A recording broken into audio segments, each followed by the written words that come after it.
Good evening. Good evening. All right. And welcome to the Maricopa County Community College District Governing Board Forum.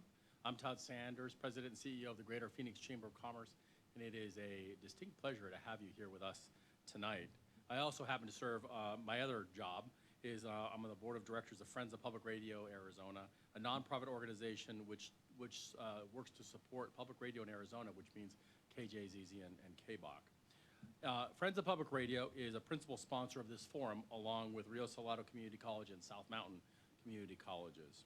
The Maricopa Community College District is one of the largest providers of higher education in the United States. This district operates 10 colleges, 2 skill centers, numerous education centers, and is dedicated to educational excellence and to meeting the needs of the business community and the citizens of Arizona. And I can tell you, from the perspective of the Phoenix Chamber and our partners, this is one of the most important, I think, assets that we have in Arizona. So this is very important for us as well.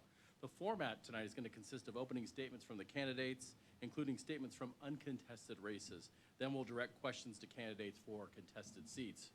You'll have the opportunity to ask some questions of the candidates. You've been provided index cards on your seats, along with some pencils. So if you have a question, write it on the card, and we have a tremendous team who will come around and get those in, and we'll try and get to as many as we can tonight. Before we do begin, I'd like to take a moment to thank our sponsors that have made this evening possible. Our sponsors are Rio Salado Community College, South Mountain Community College, and the Friends of Public Radio. Let's give them a round of applause. We also have some special guests who have joined us here today, and I'd like to just take a moment to recognize our guests. We have members of the Maricopa Community College District Chancellor's Advisory Council. We have the President of South Mountain Community College, Dr. Sherry Olson. Members of Dr. Olson's Community Advisory Council and Business Roundtable. The President of the Rio Salado College, Dr. Chris Bustamante. Members of Dr. Bustamante's Advisory Council. Board members of the Friends of Public Radio, as well as board members from the Sun Sounds Foundation. We also have Dr. Jim Paluzzi, the General Manager of KJZZ and KBOC, as well as the former President of the Tempe Chamber of Commerce, since we are in Tempe, Marianne Miller, and the incoming President of the Tempe Chamber of Commerce, Ann Gill. So please help me welcome our guests. Next, we'll give each of the governing board candidates 3 minutes or less to make their opening statements. As a reminder, you have pencils and cards available to you. As you think of questions, jot them down, and we'll make every attempt to make sure that we answer all those questions. We're going to begin tonight with the President of the Governing Board, his 3 minutes. So please welcome Mr. Alfredo Gutierrez. I have upgraded you to doctor.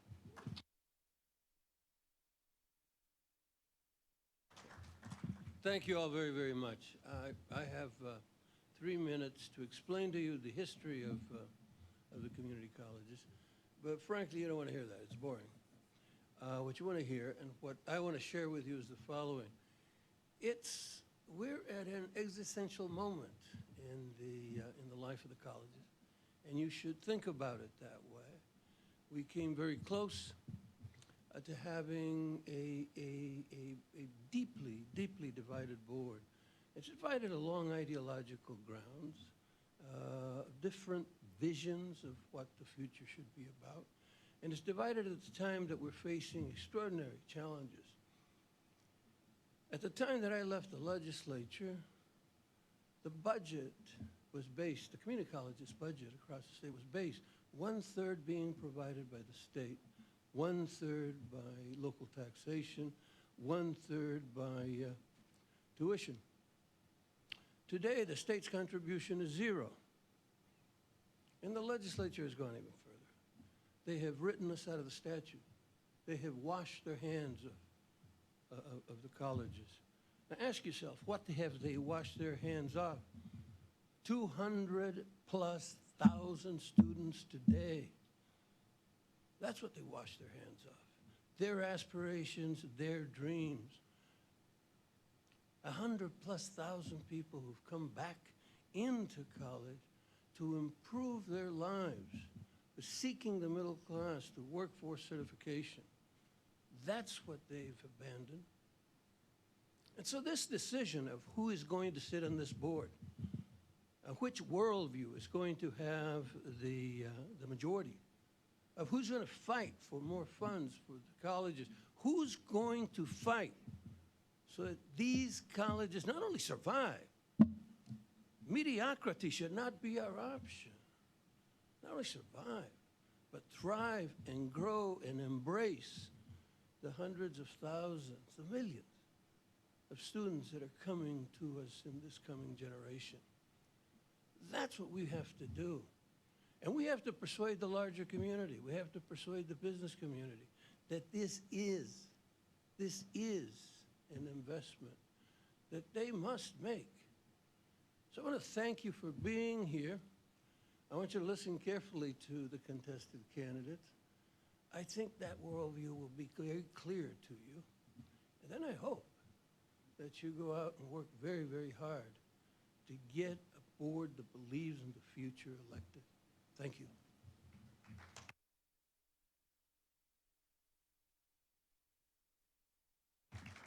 Dr. Gutierrez, thank you very much. Next, we will hear from District 2, Mr. Danasar.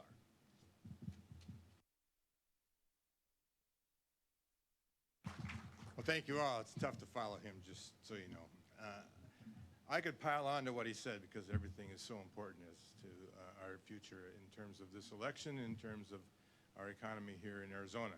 What I'd like to talk about is what is the mission of this organization, and it's quite simply in 2 words: student success, because that provides everything that this county needs, that the state needs when it comes to workforce, when it comes to an economy that's based on educated citizenship.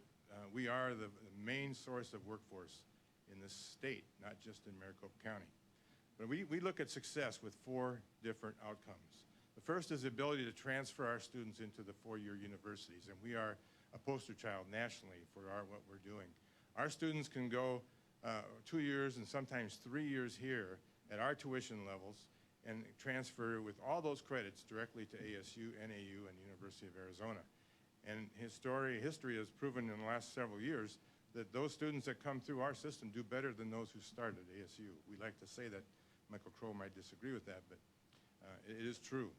The second one is our ability to provide that workforce. We provide more workforce than any other source in Maricopa County, and it's an area that we know we've got to do better at because we have a shortage of trained workforce here in Maricopa County.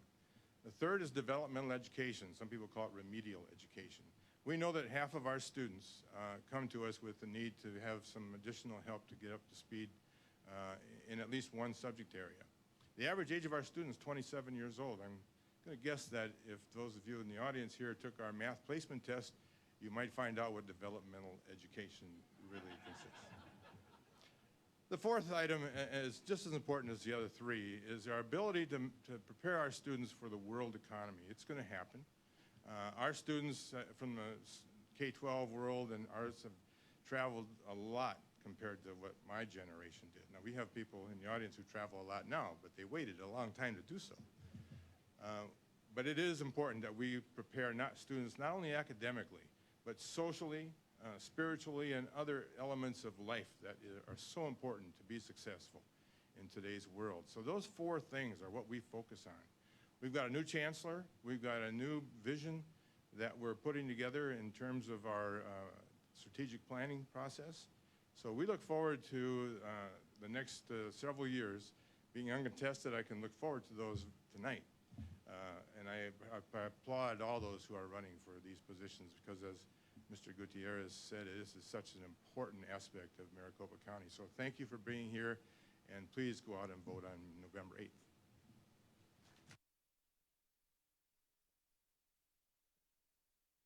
Thank you, Mr. Saar.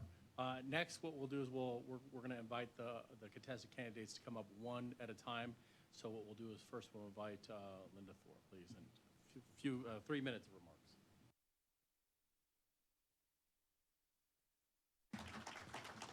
Thank you, Todd, and I would like to begin by thanking Rio Salado College, South Mountain Community College, and the Friends of Public Radio for sponsoring this forum tonight. I can sum up for you who I am in 6 words. I am a community college lover. I spent 41 years of my career working in the community colleges, and for 29 of those years, I was a college president or a chancellor. I started my career with the Los Angeles Community College District shortly after I graduated with my bachelor's degree in journalism. I was fortunate to have had 5 promotions in the first 12 years I worked for the college district, taking me from an entry-level position to president of West Los Angeles College. The smartest decision of my career was made in 1990 when I moved my young family from Los Angeles here to Phoenix to become the president of Rio Salado College. So I'm home again in this building. I was fortunate to be president of Rio Salado for almost 20 years. In 2010, I left to become the chancellor of the Foothill De Anza Community College District, which serves the Silicon Valley of California. I retired from there in the summer of 2015 and returned to our home here in Phoenix. We had maintained our home because we always knew that we would come back. As I mentioned, I have a bachelor's degree in journalism, my master's degree is in public administration, and my doctorate is in community college administration. So I've served the community colleges for 41 years. I would like to add 4 more years to that and make it 45. Thank you very much.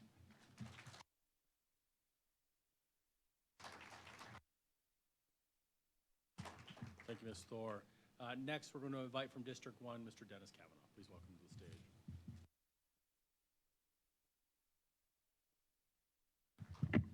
Well, thank you very much. I have not been involved in community college for the last 41 years, but I've lived in Arizona for 41 years, and all of those 41 years have been in District 1. And I guess I've been a student of politics all my life. I grew up in St. Louis, Missouri, went to St. Louis University, political science major, interned at the Missouri legislature, which was an interesting place even back then. But I had the lure of coming to Arizona State, and I'd never been west of central Missouri, so it was a shock to me when I arrived here at about 112 degrees at the end of July 1975 in a dust storm.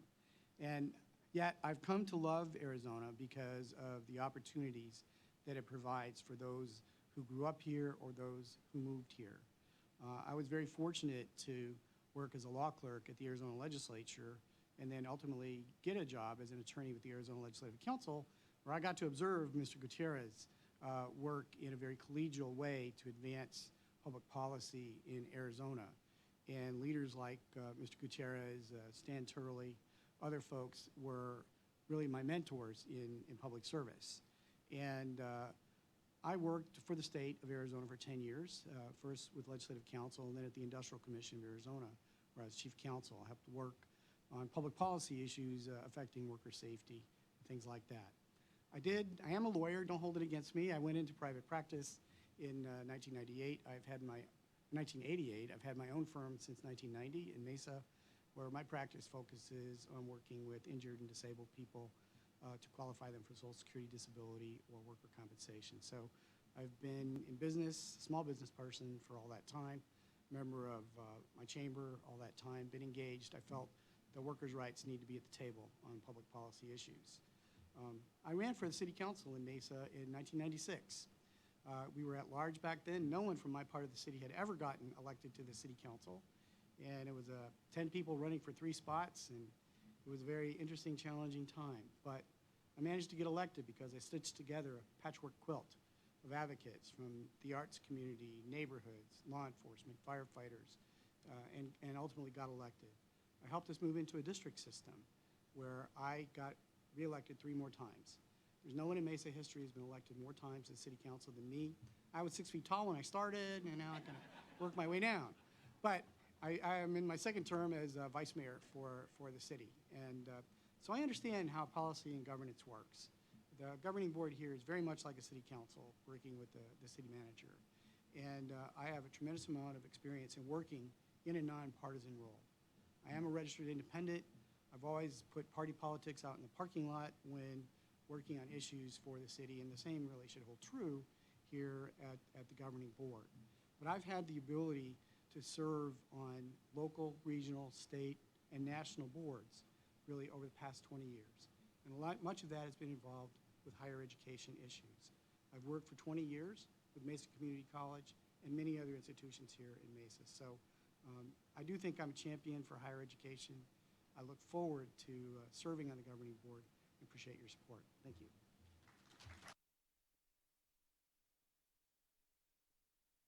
And finally, from District 1, Mr. Moses Sanchez.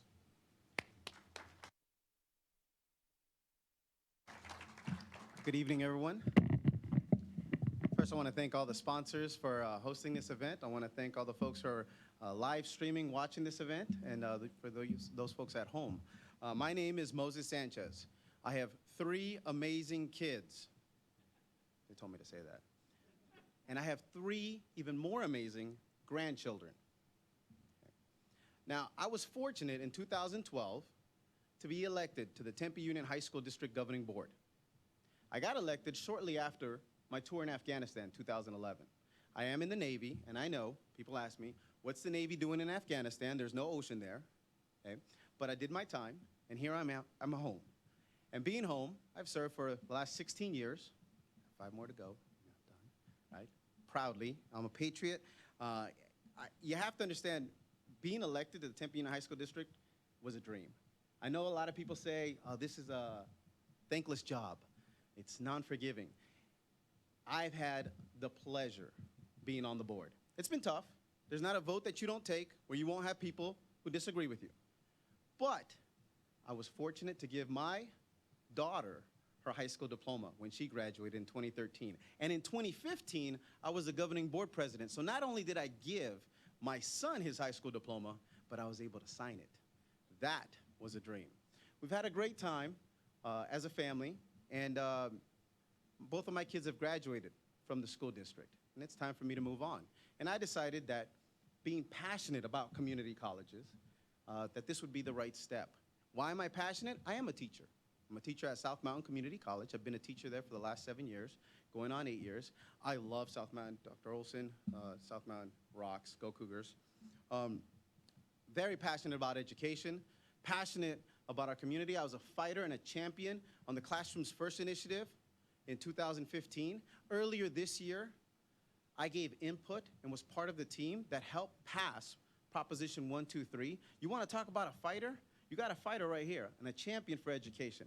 I fought both at the state level and in our community. I will continue to fight for funding and for education here in our community and for the community colleges. I want to thank you for your time, and I look forward to answering your questions. Thank you.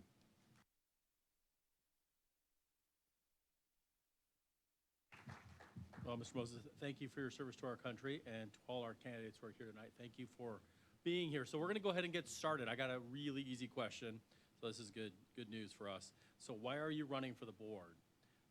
And why don't we start in the middle? Mr. Kavanaugh, would you like to take that? I'm running for the board because through my time, the last 20 years, I've worked very closely with Mesa Community College, served on its Commission on Excellence, served as its chair, served on its development committee, and I've been aware of a lot of the changes that have occurred both on the state level as well as the issues that the governing board really has had over the last 10 years. It's been some rocky times. And in leaving council, I looked to an opportunity where I could bring my experience to bear as a consensus builder, problem solver, and also, again, from my time serving on city council, the community colleges are one of the most important assets that my community's had in luring new businesses to our city and in attracting the new colleges and universities that we have located here to Arizona, to Mesa, within the last 5 years. And so I understand the role and the importance, and I think that the board, as we've heard earlier, is at a crossroads, and I think that I can help move it in a positive direction. Thank you. Ms. Thor, would you like to take the next one? I'm running for the board because the Maricopa community colleges are one of the premier community college districts of this country, and I want to see it stay that way. I also know from personal experience that these colleges change people's lives, and student success is my priority.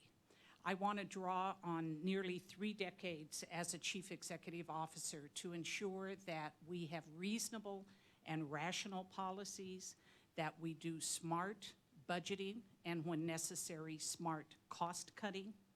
And I will advocate for these colleges in the community and down at the legislature.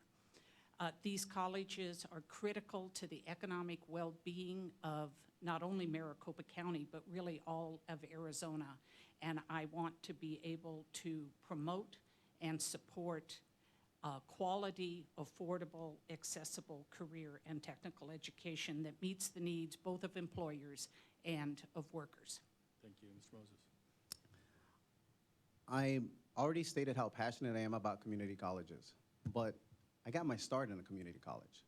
After being active duty in the service, I went straight into community college. But it wasn't just me, it was my wife. Now you have to understand, my wife is an interesting case. My wife is currently the interim associate dean of the University of Arizona College of Medicine right here in downtown. But what makes her special is my wife is a high school dropout, Latina. High school dropout, teenage mom. You know where she got her start? Mesa Community College. Community colleges are important to us. And unfortunately, I believe that we don't have enough people championing them. We don't have enough people, we have alumni and alumni groups, and you hear, oh, go Sun Devils or go Wildcats. We're the Go Cougars. We're the different, I mean, we have to champion these schools, and I'm a champion and an advocate of these schools. My daughter went to Rio Salado while she was in high school, and she's now a senior at ASU about to graduate. My son is at Mesa Community College. Why am I running? I'm running for my kids, I'm running for our community, and I'm running for the community colleges. Let's stay with you, Mr. Sanchez, real quickly. And you know, I think everybody here kind of wants to know what you're bringing to the table. And all of our candidates here are bringing something different. I think we all have passion for the role, but give me 3 things that your background and experience in your background and experience that you're bringing to this role. The Tempe Union High School District is, in my opinion, the finest high school district in the state of Arizona. Granted, I'm a little biased, being on the board. We've accomplished a lot of things on this district, whether it was increasing student achievement, and not just increasing student achievement in Ahwatukee, okay, that maybe is not as diverse, but increasing student achievement in schools like Mountain Point High School. Mountain Point High School has a 48%, this year, 48% out-of-district enrollment.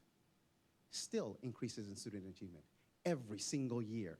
Okay? We have the finest high schools, and you know what? The things that we did there, whether it was increase in student achievement, optimization of resources, whether it was highly diversified and qualified staff, or nurturing positive relationships with the business community and the communities that they mean to represent. These are things that we were able to accomplish while I was at Tempe Union High School District.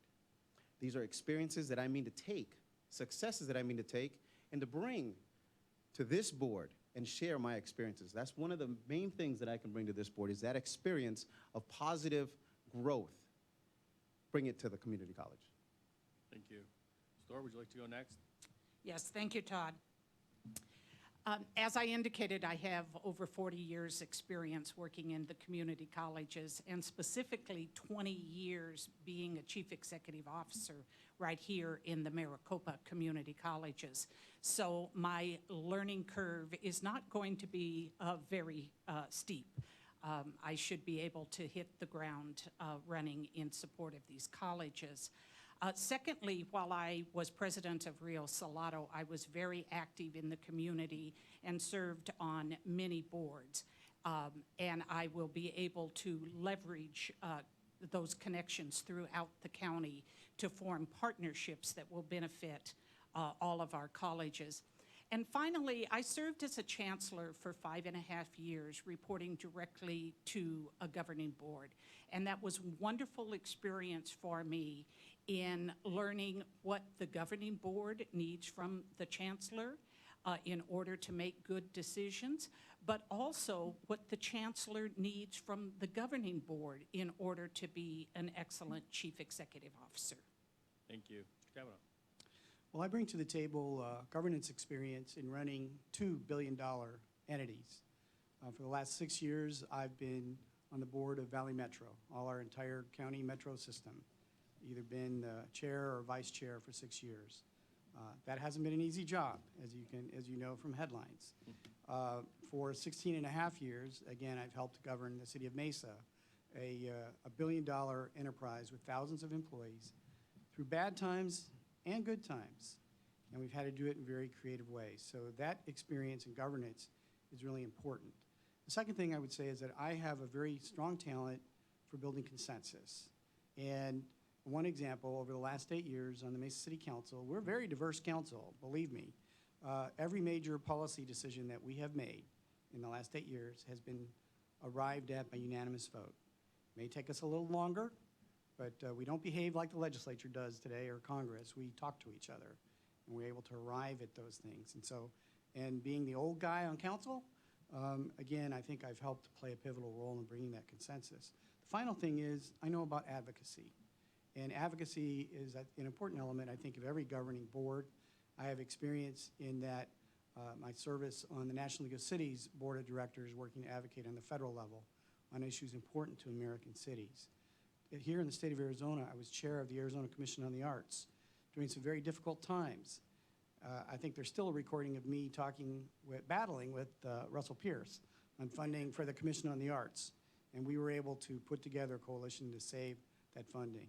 And then finally, advocacy issues in terms of policy issues, either both for my community or the region.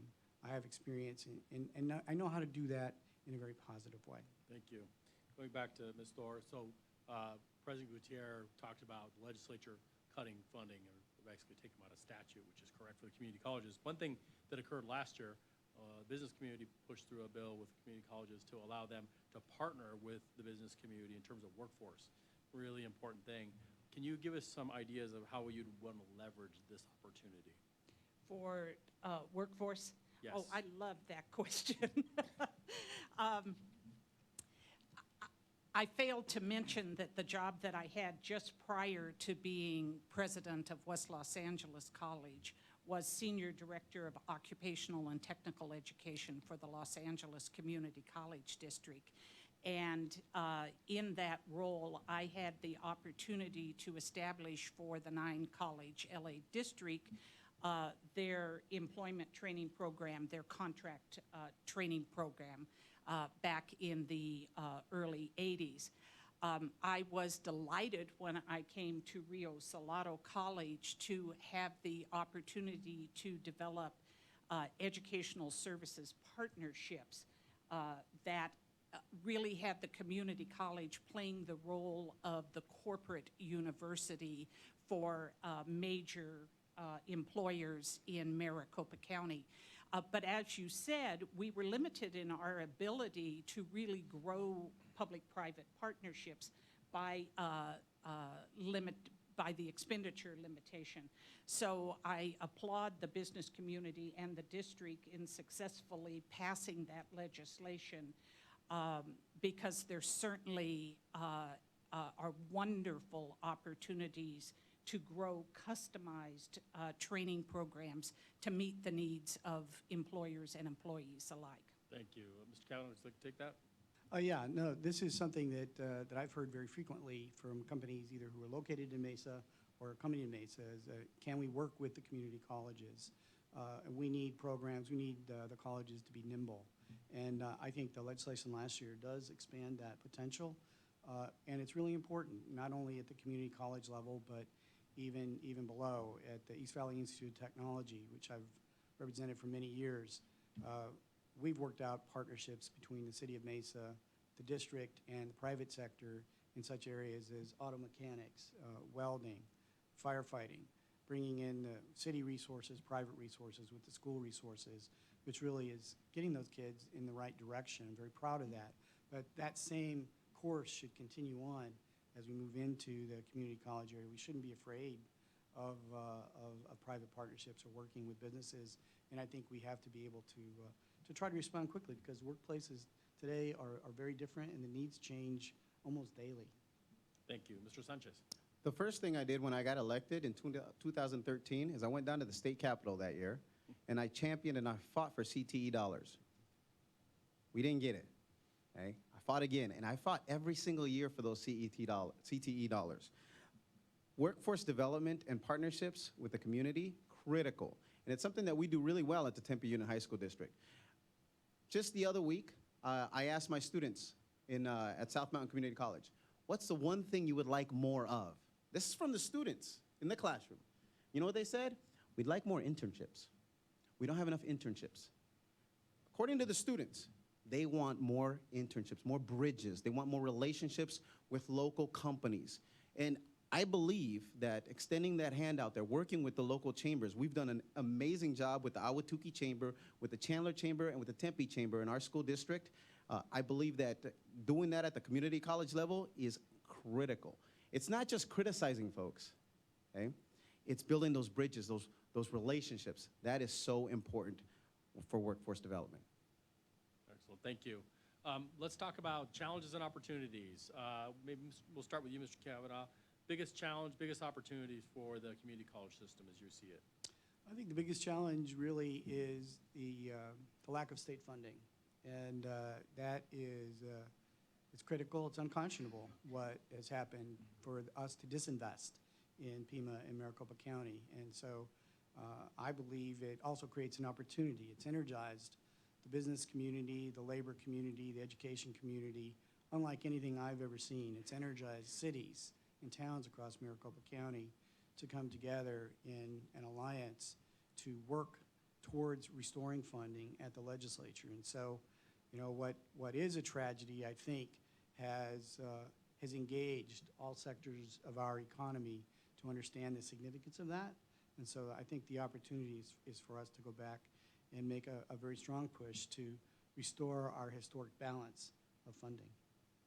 Just quickly, given your tenure at the legislature, with a surplus of 24 million perhaps this year, how does that even happen?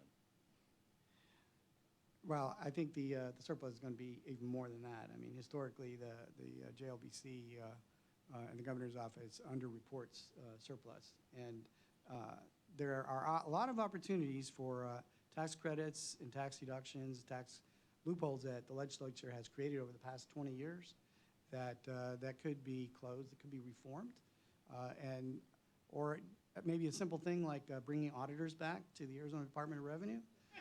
That's really important, you know, from the cities, because we got told, oh, the state's you can't do your auditing anymore, city of Mesa, and now the state's getting rid of its auditors. So I think there's some simple things we could do. Thank you. Mr. Sanchez, biggest challenges, biggest opportunity. Biggest challenge, obviously, is funding. Funding is the biggest challenge that's out there. I agree with Mr. Kavanaugh on that. I'm a small business owner, and I got my MBA, SWOT analysis. Sometimes our biggest challenges are our biggest opportunities. And having that funding problem makes us think outside the box to come up with solutions that we probably wouldn't have thought of before. I'm not an advocate for keeping funding at the current level, which is 0. I'm an advocate for more funding. But the opportunity I see is that education is top of mind right now. It really is. You saw that with Prop 123. You saw that with the record numbers of voters going out for a special election. Education is top of mind. You see it at the K-12 level. Again, I was fortunate in the Tempe Union High School District, we were able to pass bonds and overrides in our district. Unfortunately, not all districts were able to do that.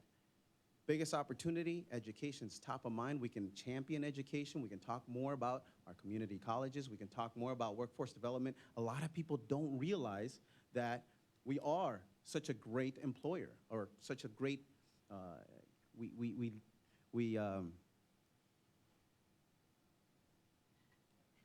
pipeline. See? I love this, audience participation, like my classroom. But yeah, no, and a lot of people don't realize that. And I think the more we talk about that, the more I talk about that at events, people go, I didn't know that.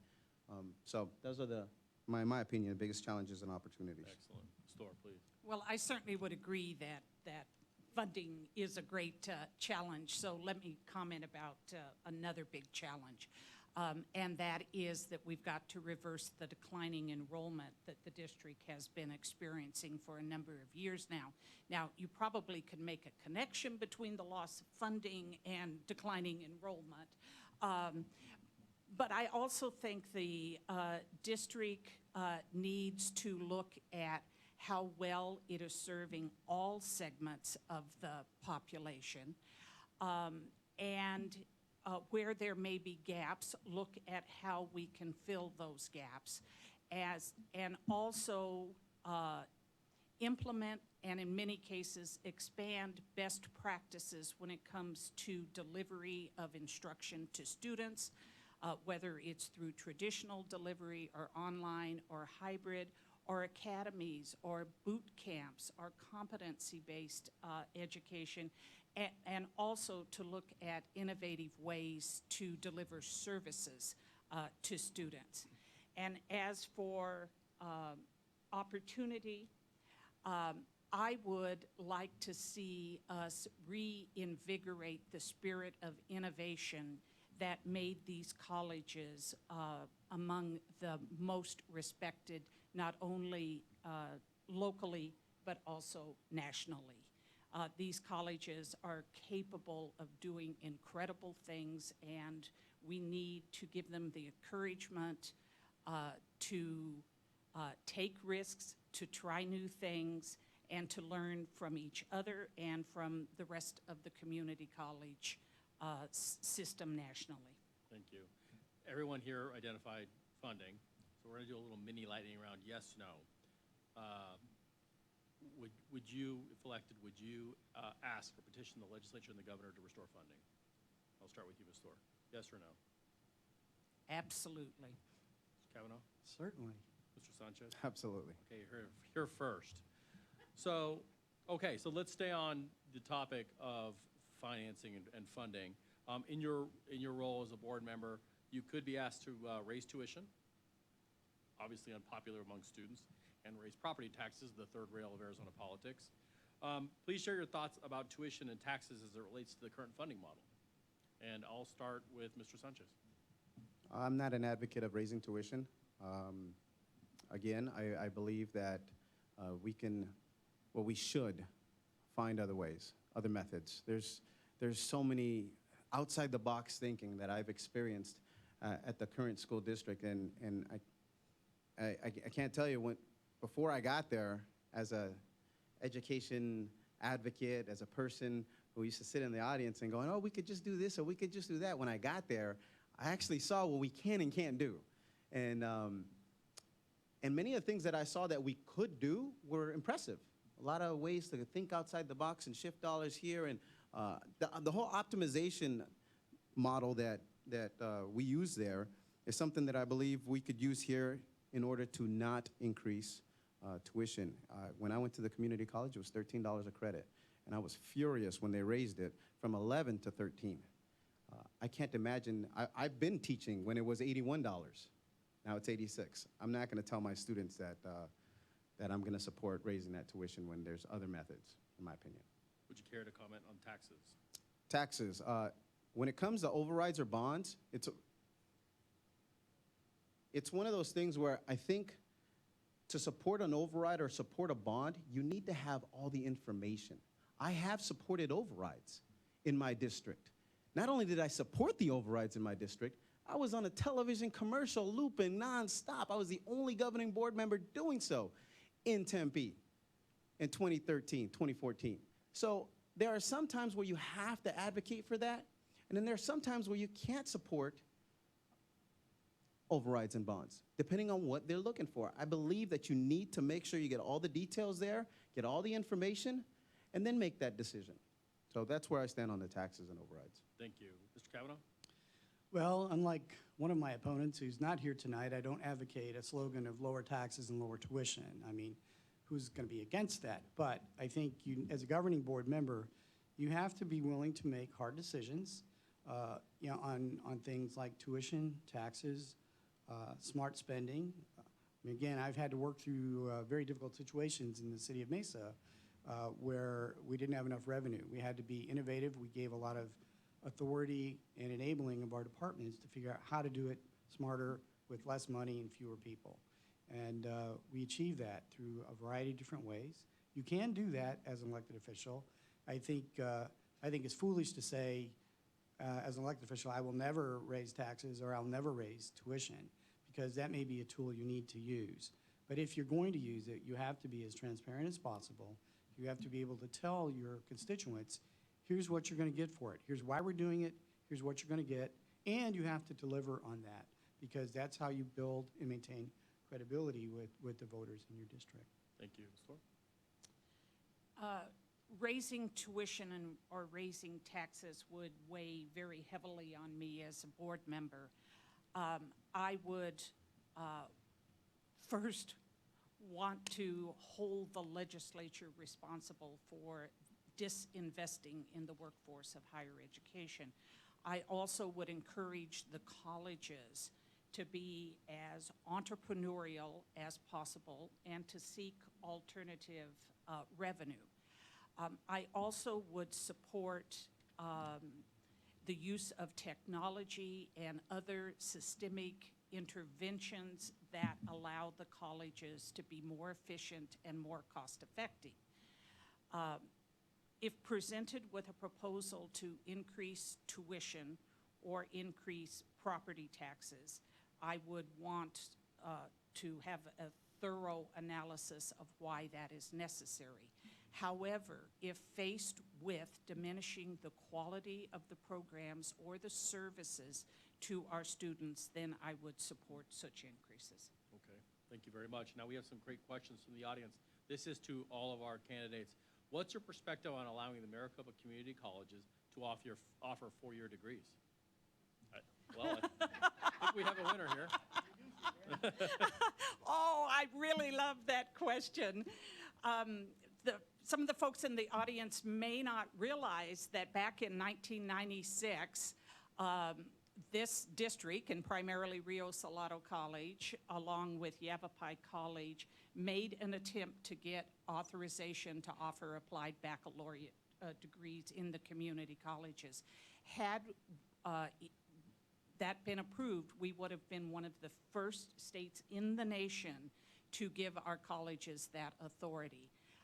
Unfortunately, instead, we had World War III, and we were not successful with the initiative.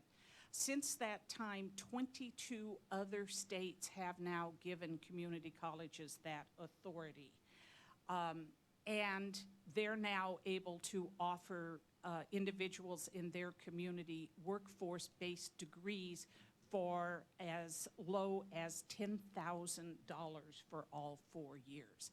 So we're talking about degrees that are not duplicative of what the universities are offering, but degrees that are not currently offered by the universities, but do have demand in the workplace. Arizona is now surrounded by states that authorize community colleges to offer baccalaureate degrees, and I think it's time for us to try again. Thank you. Anybody else like Mr. Cowan? Yeah, I would certainly tell you that if we were able to do this, it would help our economic development efforts tremendously. I think that we've had a time to observe what the other states have done, how they've been able to achieve collegiality with the other educational institutions, that it can be done without World War III. And I think it really creates the element of choice, which all of us should be looking towards. Choice was one of the reasons I helped get 5 new colleges and universities come to my city. We've got people coming from all over the country saying, how did you do that? But we wanted to create choices. And those colleges came because of the quality of Maricopa colleges. But what we really see a tremendous need for is, I think, four-year colleges, four-year certificates, degrees in workforce housing. We can do it without engaging those who want to get the billions of dollars of research and all that other stuff. You know, we can learn from others' travails, and I think we can do it right. We can do it smart here. Thank you. Mr. Sanchez, thoughts? I couldn't agree more with Dr. Boer. I do believe that I would accept it. I would advocate for it, especially in certain fields. I love this question because I did ask my wife this question, and she was talking about nursing. You want to talk about nurses, right?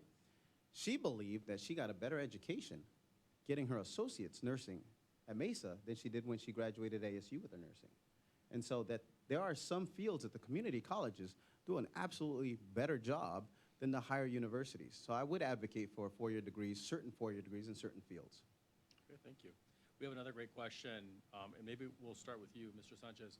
ABOR has 2 student seats allocated. Would you consider student representation for the board? Would I consider it? I would need to know. That's a great question. I would need to know more information about that before I jumped into that one. Okay, Mr. Kavanaugh, your thoughts? I think it's an idea that's worth considering. A friend of mine, Ed Hermes, served as on the Board of Regents as one of the representatives there, and I think brought a good perspective to the deliberations for the Board of Regents. I don't see why we would be afraid of it or trying it. I think it's another example of engagement with our constituency. Thank you. Many community college districts across the country do have student trustees. And when I was chancellor of the Foothill De Anza Community College District, we did have a student trustee from both De Anza College and from Foothill College. They are advisory in their vote. Their vote is not binding, but they do bring the student perspective to the board. And as important as that, they also accompanied us when we went to visit legislators. And the administrators didn't need to talk when student trustees were with us because the legislators listened very carefully to what they had to say. So I think, with appropriate restrictions on their access to confidential information and so on, that student trustees would enrich a board. Okay. Another question we have is sort of a 2-part question. First is, do you agree with the current faculty to adjunct ratio? And then the second question is, would you consider a pay raise for adjunct faculty? And the example here is this person is an adjunct at ASU and makes $4,100 per class, and at the Maricopa Community College, it's $2,500. So 2 parts. Who would like to start? Would you like to start, Mr. Kavanaugh? You're nodding. Well, no, I think the raise is warranted. I have friends who teach at both and have told me of the challenges in terms of the pay. Our adjunct faculty does great work. We draw people from many different disciplines who do great work, and I think that is important to keep and retain them. Yeah, in terms of the ratio, again, I guess I don't have enough information on whether the ratio should be changed or not, but I certainly think in terms of the wage compensation issue, that's appropriate to look at. I'm not opposed to the ratio increasing. I really believe that when it comes to adjunct, we have a huge pool of business personnel throughout our district, throughout our valley that we can tap into. When it comes to pay raise, I'm a teacher. Oh, yeah. That's all I got. All right. Adjunct faculty members are extremely important to the quality of the education that the community colleges provide because they do bring a practitioner's perspective to the classroom. Adjunct faculty here, as well as across the nation, are grossly underfunded. And that needs to be addressed while we also address the overall funding issue.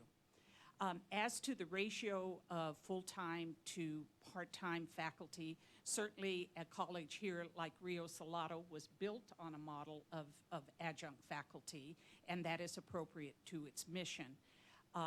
For more traditional colleges, you do need a good balance, and the more full-time faculty you have at those institutions, generally the stronger the engagement and the shared governance that those colleges enjoy.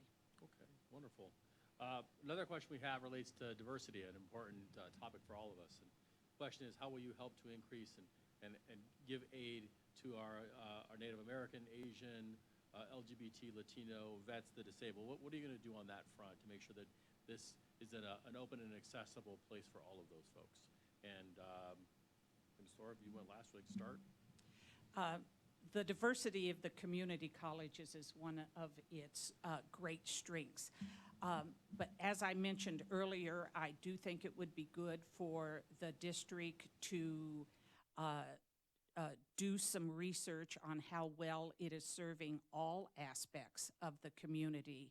And if gaps are identified, to look at ways in which we can ensure equal participation, equity, and success for all aspects of the community.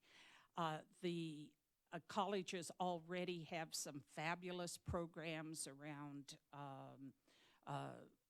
hoops of learning for the Native American programs, and Puente, and other programs aimed at the minority male initiatives.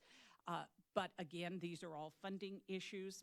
I'd love to see those programs expanded to serve more students, and for us to work with the community and with the Maricopa Community Colleges Foundation to ensure that we've got the funding to provide those programs that do make a difference in whether a student stays enrolled, stays engaged, and succeeds. Thank you. Mr. Scavo? I think the college really has a very positive program for supporting diversity. I know years ago there were some very interesting board discussions about this, and I think the board has moved in the right direction to supporting the nature of where we live and who we are. I think the governing board needs to set the tone for that, being positive advocates for how we serve diversity in our community.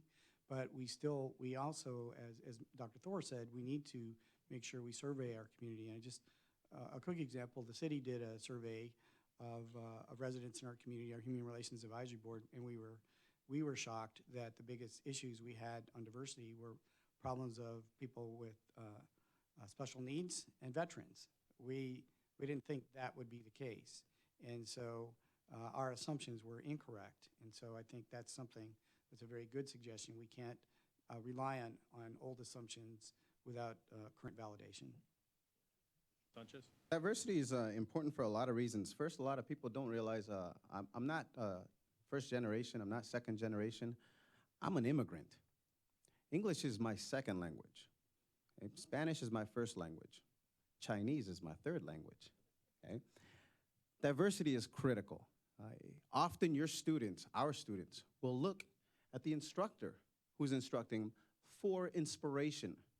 And that inspiration can take these students far. In the Tempe Union High School District, we always strive to maintain and to increase our diversity in not just our staff, but the administration level and in all facets of the school district. So diversity is critical. I think reaching out to these communities and keeping them involved and sharing with them how or what the process is for them to get involved in our school district. You'd be surprised how many people will take that step if you just ask them. Thank you. So best practices dictate that there's a fine line between governing and moving into the role of the chancellor and the administration's role. How would you balance your role as a governing board member in terms of the process and the work that's being done by the chancellor and the governing folks? That's experience. Experience has taught me that. I've witnessed that at the school district, working with the superintendent. Okay, I know what my role is as a governing board member, and I respect his role at our district. And I understand what our roles are. And I don't cross that line. I'm not a micromanager, never have been, but I do hold the superintendent accountable.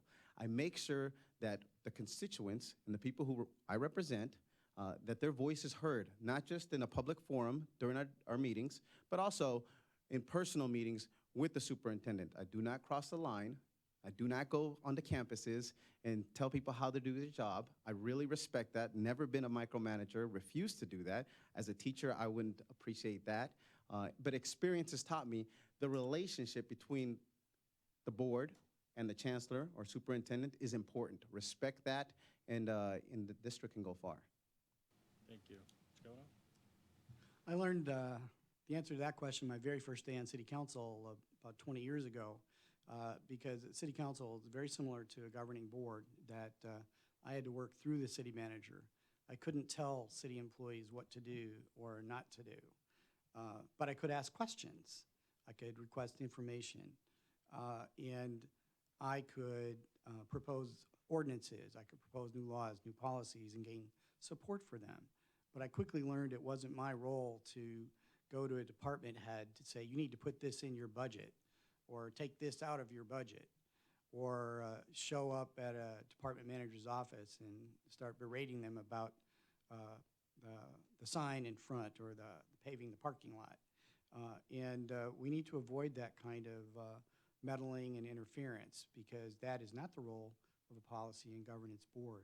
We do have to hold the people that we hire accountable to us, and not be lax on oversight of what those people do, and make sure that they follow the policies that we enact. But it's something that it's critical, really, for everyone who serves on a board, whether it's a nonprofit or a public entity, to understand the role of board members, board chair, and as well as working with staff.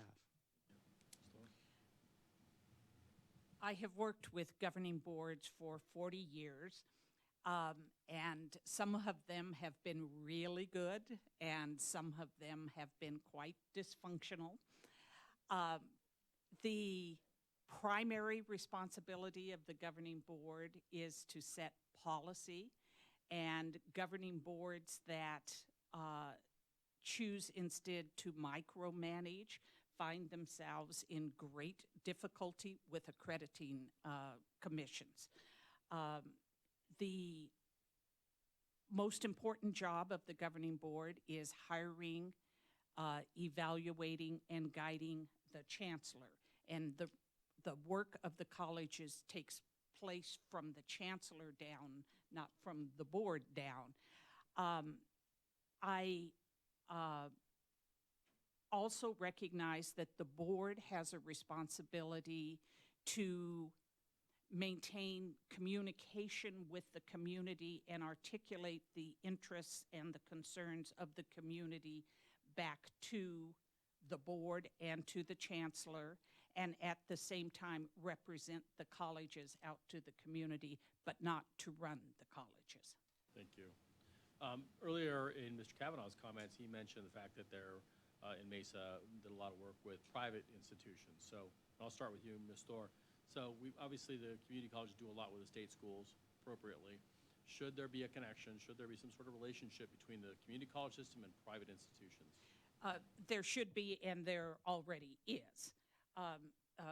Certainly the vast majority of graduates of the Maricopa Community Colleges attend one of the three public universities, but through our articulation efforts, we also provide pathways for them to attend both private or independent universities, as well as some of the for-profit universities. So as Mr. Kavanaugh mentioned earlier, we're about providing choices for our students, and we want to provide the kind of information that allows our students to make good choices. Thank you. Mr. Kavanaugh, would you like to? I do. That was one of the keys for the new colleges and universities coming to Mesa, was would Maricopa colleges be welcoming to them? And they are. They have been. I serve on the advisory board right now for Benedictine University, which has articulation agreements with the Maricopa colleges, and it's a great example, again, of providing choices for students, and it's a great model. I'm hoping that we do get more small private colleges come to Arizona, which is the model in much of the rest of the country, again, to provide a variety of choices for people. But the reason they will come, I will tell you, would be the strength of the Maricopa college system. That is recognized nationally. And all 5 schools that we worked with, that was the first thing out of their mouth. We want to work with them. Can we work with them? Yes, they will. Thank you. Mr. Sanchez? I have to agree with both of the speakers. I have students all the time, students that go to Benedictine, students that head off to GCU. I love the Pathways program that we currently have. It's not something that we had when I first started, or at least something that was advocated when I first started. In my class right now, we have one student who's currently on the program who's talking about it just this morning to other students. So I think we need to do a better job of promoting that. But I do support choice. I like the idea of having more options. And so I would agree with both of the speakers. Okay. So earlier we talked a little bit about the legislature. Let's go back to that a little bit. The legislature obviously is an important factor, like them or not. Clearly there is a funding question, but there are also some opportunities that we've got in terms of moving the agenda forward. So let's talk about bridges. How would you build bridges with the legislature and with perhaps people that might be politically opposite of where you are to make sure that we can start to look at that funding, we can start to look at opportunities like the public-private partnerships? And I'll start with you, Mr. Kavanaugh. Well, I think the real key is to convey the message to legislators. It's really very simple. Community colleges are about careers, jobs, and training. And they're about students of all ages. And that if you, as a legislature, if you're serious about businesses coming and growing in Arizona, there have to be strong educational components at grade school, high school, community college, and the college level. And I think we have the opportunity now with kind of an engaged populace on this issue that we've seen, interestingly enough, candidate after candidate in the current legislative process suddenly embracing education. And I'm not criticizing them for being latecomers. We welcome them to the table. But I think it's the coalition that we've seen from communities that helps to bridge that gap. They seem to have found religion lately on They education. did, yes. I would agree. Mr. Sanchez? My wife always tells me when it comes to communication and partnerships, tone matters. Okay? Tone matters. And I think that's important. Sometimes we lose that tone in the messaging when we're trying to fight for these dollars, when we're trying to build these relationships. It's easy to lose that tone, and next thing you know, you have an enemy, not a friend. I may not agree with many people 90% of the time, but we need to find a place, and there is a place where we do agree on and advocate for those areas, whether it's economics, whether it's better economy, whether it's a list of positive things that our community colleges do. We can talk about those and focus on those, and tone does matter. Thank you. Sir. And I would agree with both of the other candidates. It's not only about finding common ground, but I think we need to do a better job in educating the legislators about the impact of community colleges, and not just about the number of students that we're serving and their success rate, but the economic impact of these colleges on the community. Maricopa did an economic impact study in 2015, I believe, that indicated that for every single taxpayer dollar invested in the Maricopa colleges, $4.20 returns to the economy. And I think it's important that we have elected officials talking to elected officials, and that governing board members need to play a major role in talking to the legislatures, not just delegating it to hired or contract lobbyists. Thank you. So workforce, big issue. We've talked about that a little bit tonight. One of the biggest issues that we're seeing from employers is not necessarily the pipeline. They're excited that there's a pipeline, but a lot of times they need 50 people who can pass a Series 7 tomorrow, or at least in the next quarter. I'll tell you, that's a big struggle for us. How do you believe the community college system should be looking at that, and how should they be working with employers to get there? And maybe I'll start with you, Mr. Sanchez. Best practices. I'm a huge advocate of best practices. I talk about that a lot on the current board. When I say best practices, you know who best to talk to you about the Series 7 and what it takes to pass the Series 7? It's those industries that are in there. Have them communicate with the community colleges and share that knowledge and share that information, building those relationships and those bridges. It's not just a Series 7, it's other certification programs. Bring in those businesses and those industries who know their industry best and what they need best. Bring them into the room, develop that relationship, develop that coalition, and they're willing. They are very much willing because they know we're willing. We have the population, we have the workforce. They're willing to work with our students. But that communication needs to be there. That relationship needs to be there. And I hate to say it, but I don't believe that relationship is fully there. I've had a student in my class once tell me, Mr. Sanchez, I'm a freshman. I want to go into journalism. I filed an application to be an intern at local news stations. They wouldn't take me because they only take ASU students. They wouldn't take the community college student. That's a problem, and we need to fix that.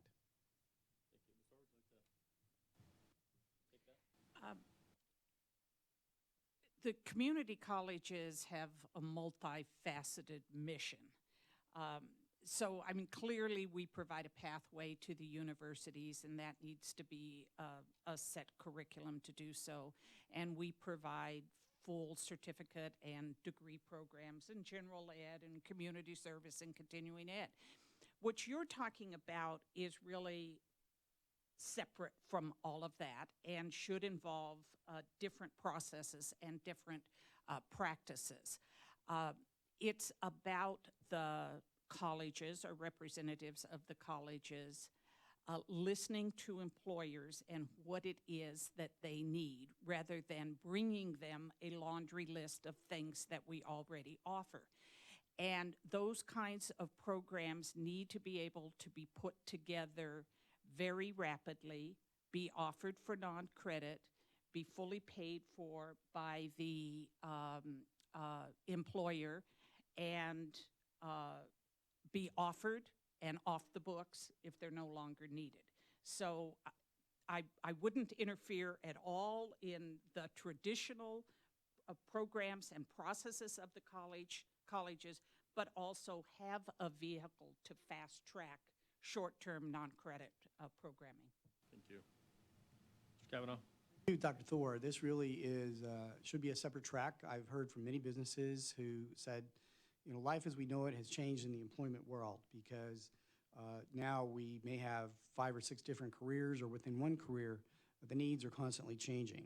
And they know for larger businesses what happens in other states.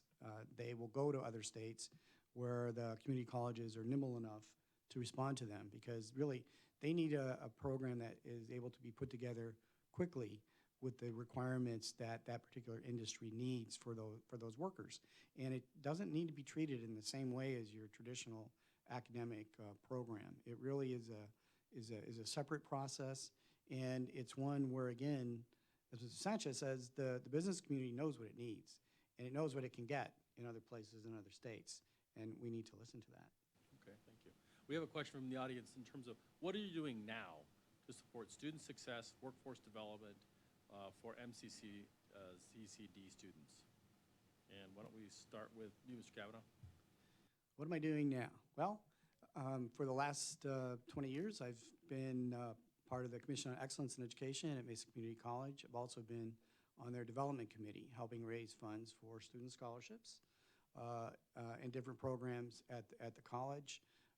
I was one of the individuals who got a grant from the Bill and Melinda Gates Foundation that came one of 4 cities in the country on what's happening with pathways for students to graduate both from high school and community college and college. And so we helped put together a program called Mesa Counts on College, which has brought together Mesa Community College, Mesa Public Schools, and the city of Mesa to work on that. So those are just a few of the programs I've worked on. In addition, a small one, it's called College Bound. It's a program that mentors students from first-generation families starting in junior high school in terms of what they need to know if they want to go to college or community college, and partners them up with experienced mentors. So I've really kind of worked on those pathways both from the junior high level on up through the colleges. Thank you. Storr? What I'm doing is I'm running for the at-large seat on the governing board of the Maricopa Community Colleges. But in addition to that, I continue to be very active in the community college world and serve as a consultant to the Association of Community College Trustees, as well as a consultant for the League for Innovation in the Community College, specifically in developing future community college presidents, and continue to serve on a variety of boards, including the Community College Baccalaureate Association Board, of which I was a founding member. Thank you very much, Mr. Sanchez. What am I doing now? I am in the classroom every week. And you want to know one of my favorite things about my class? I teach macro and microeconomics, which most of you would probably yawn at just thinking about it. But in my class, every semester for the last 7 years, I'm a small business owner. And as a small business owner, we manage the marketing, the social media marketing of over 40 companies for years now. As a small business owner And as a teacher, in a macro and microeconomics class, I bring entrepreneurs to the classroom every semester. As a matter of fact, I have one next Wednesday if you guys want to join us. Okay? A carpet cleaner. You ask the students, would you like to be a carpet cleaner when you grow up? Most of them roll their eyes. Then you say, hey, you know, those of you fighting for $15 an hour, this carpet cleaner makes $80 an hour. And now the students are interested. Entrepreneurs, every single week, I bring financial advisors, I bring real estate agents, I tap into the chambers, I tap into my network, and I bring guest speakers into my class who share their experiences, their struggles, their failures as an entrepreneur, giving the students options. It's not just GDP, national income, unemployment. It's what it takes to be a successful business person. And we won't go to the 15-hour minimum wage question then. So just quickly, Mr. Saar, I think, hit on something real, and I think maybe this might be our last question, but something important, and that is the fact that about 70% of the kids coming into the system from the K-12 system can't necessarily compete at the 101 level. They have to be remediated. It's a huge issue in terms of cost and resources, and something you can't really control. What should be done about that, or what would you like to do about that? We'll start with you, Mr. Sanchez. This is something that we witnessed in the Tempe Union High School District. It's a phenomenal school district, but as I stated earlier, we have a school with 48% out-of-district students. And so often we see those freshmen, those incoming freshmen who come from out of the district without the same standards of the students who are coming from Kyrene Elementary or Tempe Elementary. And some of these students are coming from as far as Peoria. The point is, in our district, that first year is critical. That first year and getting extra hours for those students without necessarily making it a negative experience is important. And we've been able to do that in the Tempe Union High School District, managing that outside, the number of students that are coming outside at a lower level. What I find at the community college level, one of the things that we could all do, we're so focused on the community colleges. We're focused on, you hear workforce development. Most of us all know what that means. A lot of folks out there don't know what workforce development means. We champion our community colleges. What we don't talk about enough is that relationship with K through 12. It's reaching out and saying, hey, we need to champion the K through 12 system as well. We need to make sure that the students who are coming in are at that standard. And we really, at the community college level, we don't talk about it. I see students from the Tempe Union High School District in my classroom and students from other school districts in my classroom, and there is a significant difference in the term papers that they turn in the work that they turn in. And I have to work with a lot of these students. And we do the best job that I can do, and often I'm successful, and sometimes I'm not. But championing the K through 12 and talking about that, even at the community college level, is important. Thank you. Kevin, I would like to take that. I think the health and quality of life in our community is really judged by the educational levels and attainments that we have, or not.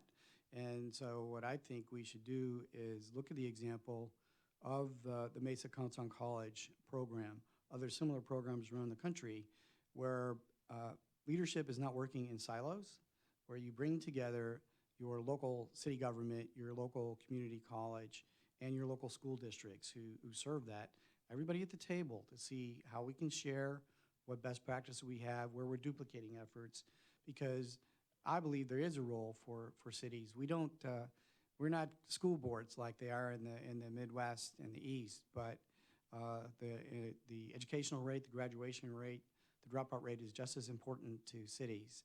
And so I think that we need to replicate those kind of coalition buildings among the leadership groups within our communities. Thank you.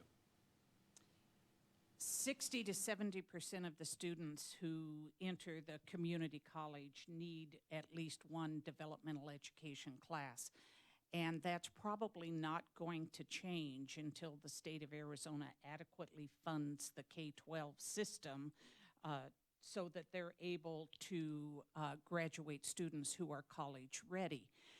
So given that reality, the colleges need to continue to look for ways to accelerate students' remediation so that as quickly as possible they can move out of developmental education classes into college credit classes. I also agree that we have to continue to work effectively with the K-12 system. and continue to support and expand the dual enrollment program, which I'm very proud was started here in Arizona when I was president of Rio Salado College. Thank you. Thank you very much. So we're getting close to the conclusion. Now I think we've had a lot of we've hit a lot of huge policy issues, big questions. We're going to humanize our candidates here for a moment.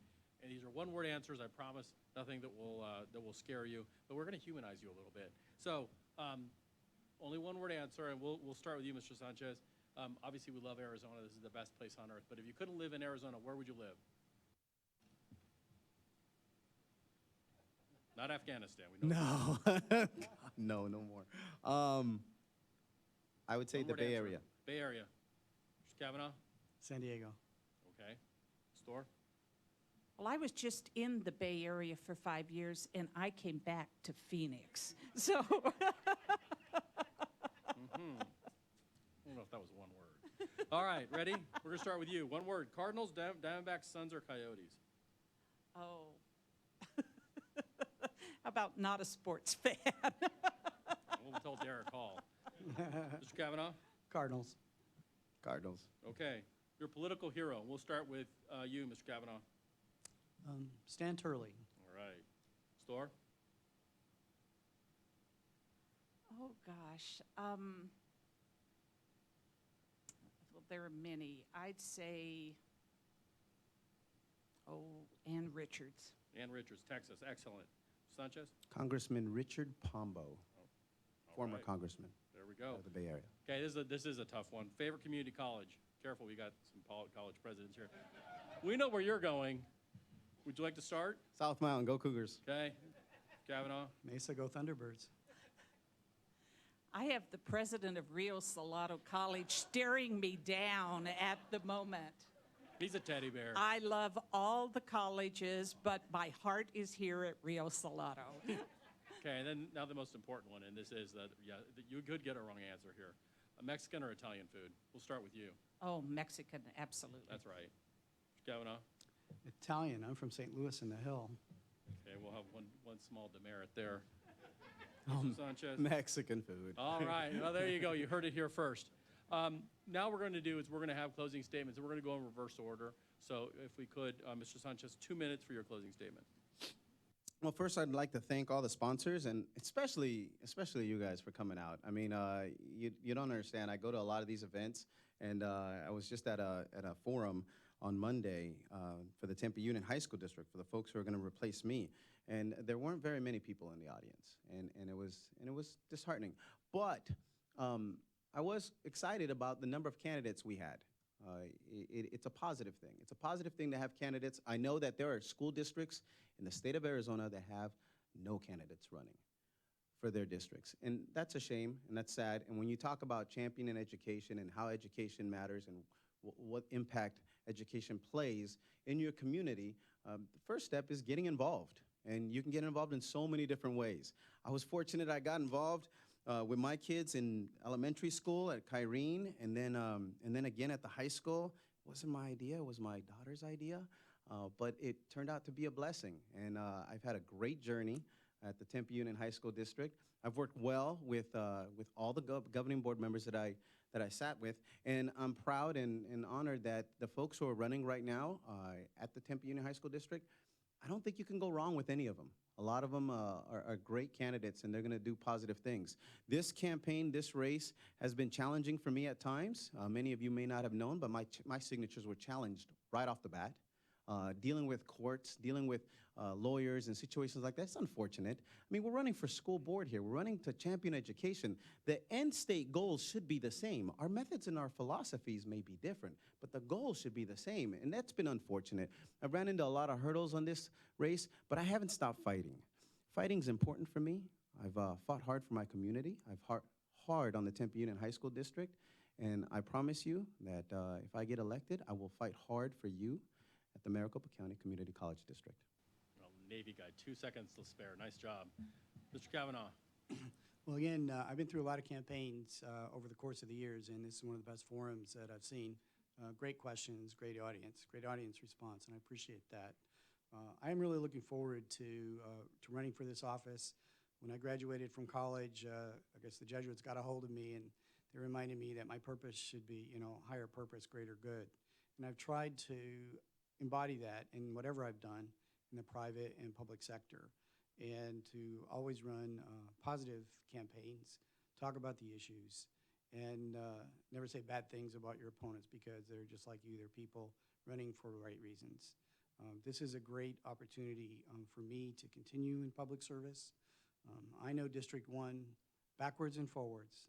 Every city, community, the issues that we face in District 1. And I've got a lot of interesting experience that I can bring to bear, a lot of connections that I have through all my years in public service and in private service that I think can help us build coalitions through advocacy and to work in a small board. I love working the board. With all due respect to Mr. Gutierrez, I never wanted to run for the legislature because I didn't want to get the 16 and 31 votes, but I love serving on a 7-member board where I just need 3 other people to agree with me. And so, to the surprise of many in Mesa, I've had a lot of luck with that over the past 20 years. So again, it's really an honor and a privilege to run for this office, and I thank you for allowing me to be here tonight. Thank you, Mr. Kavanaugh. Ms. Thor? I also want to thank the sponsors and the great audience here tonight. We appreciate you being here. I came back to Phoenix to retire. I did not come back to run for the Maricopa Community College's governing board. However, I had only been back a couple days when I came to realize that this is a really critical election for the future of these colleges. And people kept saying to me, if not you, then who? So I felt that I had to step up and give it my best try. I am extremely honored to have the enthusiastic endorsement of the Maricopa Community College's Faculty Association, PAC, and to be endorsed by every retired college president, chancellor, and vice chancellor with whom I worked and who still live here in the Valley. And I'm grateful for the endorsement of many former and current elected officials and representatives of the business community. So no matter how the election turns out, that has been a very, very rewarding experience for me. Thank you. Thank you. Let's give our candidates a round of applause.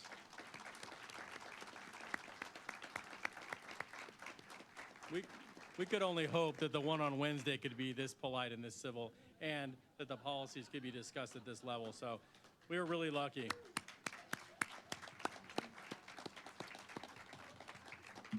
Before we go, I do want to acknowledge a few of the people here in the audience. We have Johanna Haver, I believe, Haver, the Secretary for the Governing Board from District 3. Johanna, thank you for being here with us tonight.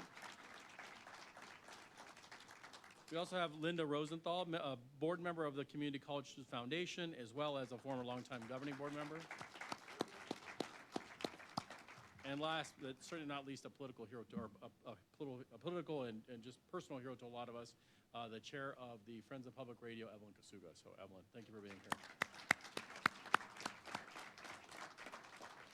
This concludes the Maricopa Community College's District Board Candidate Forum, sponsored by Rio Salado Community College, South Mountain Community Colleges, and the Friends of South Mountain, or the Friends of Public Radio, Friends of South Mountain, sorry. Special thanks to our friends from MCTV, audio and visual, tremendous job. Let's give them a round of applause. I'm Todd Sanders, President and CEO of the Greater Phoenix Chamber of Commerce. Good night. Thank you.